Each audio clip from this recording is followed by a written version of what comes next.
Okay guys, so now we're going to talk about momentum. Now momentum is a vector quantity, so it's got a direction, it's got a value, right? So in order to calculate simple momentum, it's just mass multiplied by velocity. And if you want to get the change, you get mv minus mu. We're going to see how how is that calculated. And then momentum is basically causes the force, and the force is equal to the rate of change in momentum. This is what we said in Newton's second law. This basically, we're going to see how that is derived. We're going to see how it's linked to impulse and so on. Now let's look at this.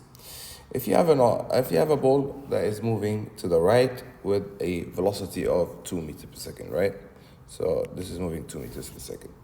So a simple momentum for that ball would be the mass multiplied by the velocity. So let's say the mass is 1 kilogram. Okay?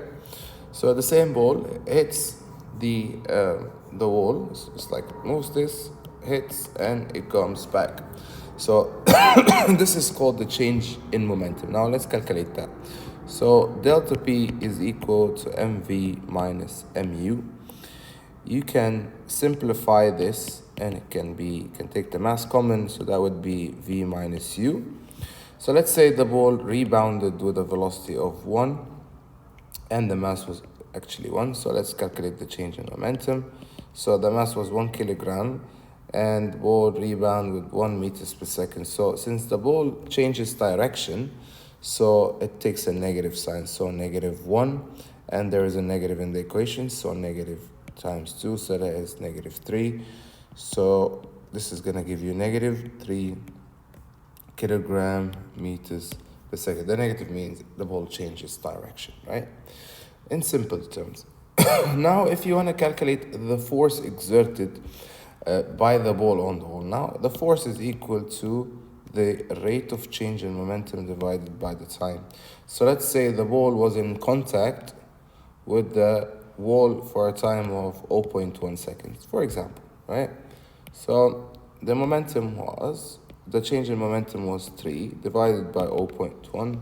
So the force exerted was about 30 Newton. Now that force we're talking about is exerted equally by the ball and the wall.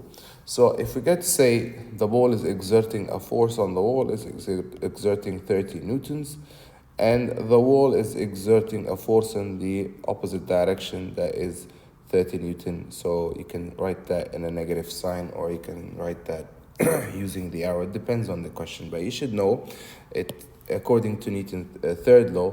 For every action, there is an equal and opposite reaction. So when the ball exerts that force, the wall is going to exert it on the ball, and so on. Okay, so that's the idea for the change in momentum and for the idea of the force. Okay, now we're going to talk about impulse. Now impulse has got two equations. Impulse is either I is equal to F multiplied by the time, or I is equal to the change in momentum. So both ways you can calculate the impulse.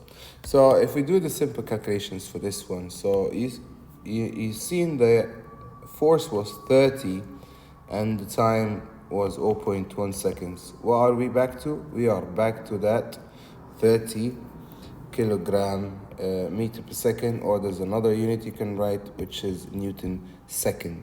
Okay, so those are two equations, 2 units for the impulse. You can write the Newton second or the kilogram meters per second. And notice that the 3 that we wrote here is basically the same 3 that we calculated for the change in momentum. And this proves the idea that I is equal to the change in momentum. Okay, and that's for the introduction for